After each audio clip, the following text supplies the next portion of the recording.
რომანი რომანში, ლიტერატურული ლაბირინთი თუ ინტელექტუალური თამაში. ბევრად შეიძლება შეფასდეს წიგნი, რომელიც მოდერნისტული ლიტერატურის ნამდვილ შედევრად ითვლება. საუბარი არის ანდრე ჟიდის წიგნზე, რომელსაც ქვია ყალბი ფულის მჭრელები და რომელიც რაღაც თვალსაზრისით არის თქვენი რევოლუციური ტექსტი იმ გაგებით, რომ ის უარს ამბობს იმ ნარატივის, იმ ტრადიციულ ფორმებზე, რომელიც ლიტერატურაში იმ დროისთვის იყო დამკვიდრებული და ის არ მიხვდება რაღაც კონკრეტულ სიუჟეტურ ხაზს, რომელსაც შეიძლება რომ მკითხველი თავიდან ბოლომდე გაყვეს. ეს უფრო მეტად არის მწერლის მხრიდან აღწერა იმ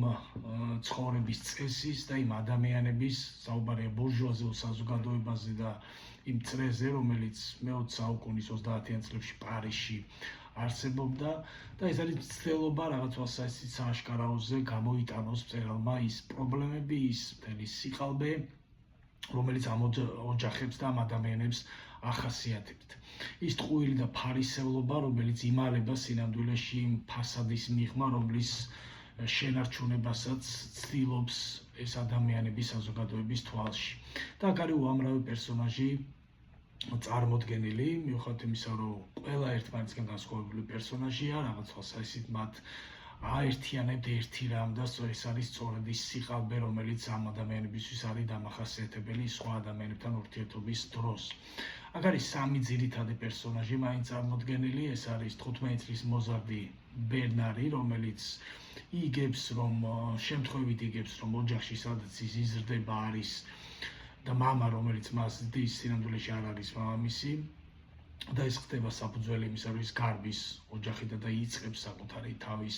და იდენტობის ხელახლა ძიებას და აღმოჩენას. არის მეორე მისი მეგობარი, რომელიც არის სრული ანტიპოდი ბერნარისა, ოლივიე, რომელიც მოწყვლადი ბუნების მქონე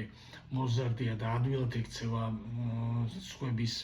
აზრების ზეგავლენის ქვეშ და ხშირად უჭირს მას იმის გარკვევა, რომელია მის მიერ მიღებულ გადაწყვეტილებებში საკუთარი აზრი და რომელია სხვისი აზრის ზეგავლენის ქვეშ მიღებული გადაწყვეტილება.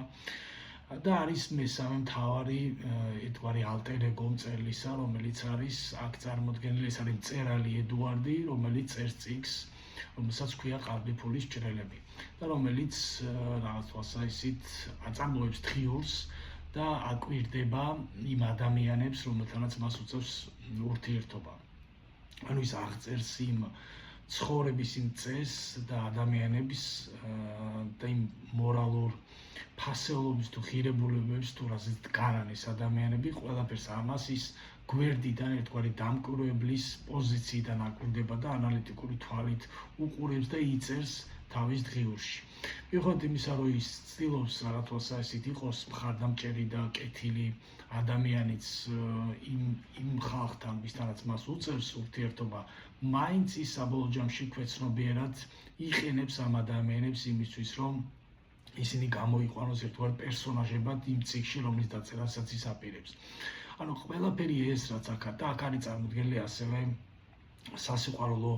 ურთიერთობები, ანუ პერსონაჟი, რომელიც არის გათხოვილი ქალი და ურთიერთობას იჭერს სხვა მამაკაცთან, რომლისგანაც შემდეგ შვილს ელოდება, თუმცა ეს მამაკაცი მასზე უარს ამბობს და ფულსაც თავაზობს სანაცვლოდ, რომ აბორტი გაიკეთოს და ის გაურბის ამ პასუხისმგებლობას, რომლის აღებასაც ეს ქალი მისგან მოითხოვს და ეს ქალი ბრუნდება საკუთარ ქმართან და აგრძელებს იმ ტყუილში ცხოვრებას.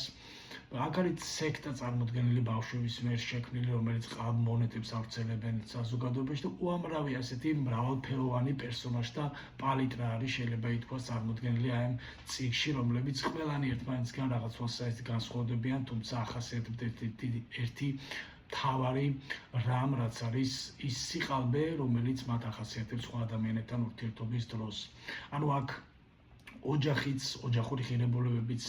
არის ყალბი და სიყალბეზე დგას მეგობრობა, სიყვარული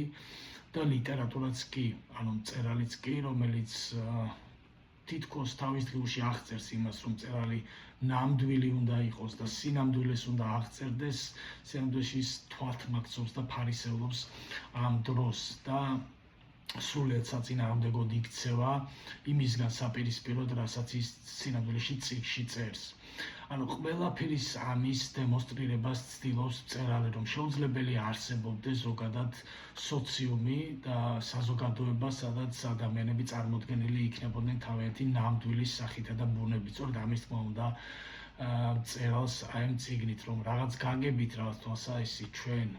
ყველანი ვართ ყალბი ფულის ჭრელები და სწორედ მეტაფორაა ეს სათაურიც ამ წიგნის მიუხედავად იმისა, რომ აქ არის წარმოდგენილი ჯგუფი, რომელიც მონეტებს ავრცელებენ მიმოქცევაში, თუმცა ჩვენ ყველანი ადამიანები ვართ იმ გაგებით ყალბი ფულის მჭრელები, რომ ყველანი ვირგებთ რაღაც თვალსაჩინო ნიღაბს და ვავრცელებთ მიმოქცევაში ყალბ ემოციებს, ყალბ გრძნობებს და ყალბ ურთიერთობებს, რომელსაც უშვებთ ჩვენ მიმოქცევაში და ამით ვცდილობთ საგულდაგულოდ დავმალოთ ჩვენი ნამდვილი ავთენტური სახე და ბუნება. სწორედ ამის თქმა უნდა მწერალს აი ამ წიგნით და ვისაც არ აქვს წაკითხული, წინ ძალიან დიდი სიამოვნება გელით და ბოლოს მინდა გთხოვოთ ყველას, ვინც უყურა ბოლომდე ამ ვიდეოს, დაალაიქოთ, დააკომენტაროთ ან გამოიწეროთ არხი, რომ შემდეგში კიდევ გქონდეთ ცდომა იმ საინტერესო წიგნებზე, რომლის განხილვასაც მომავალში ვაბირებ.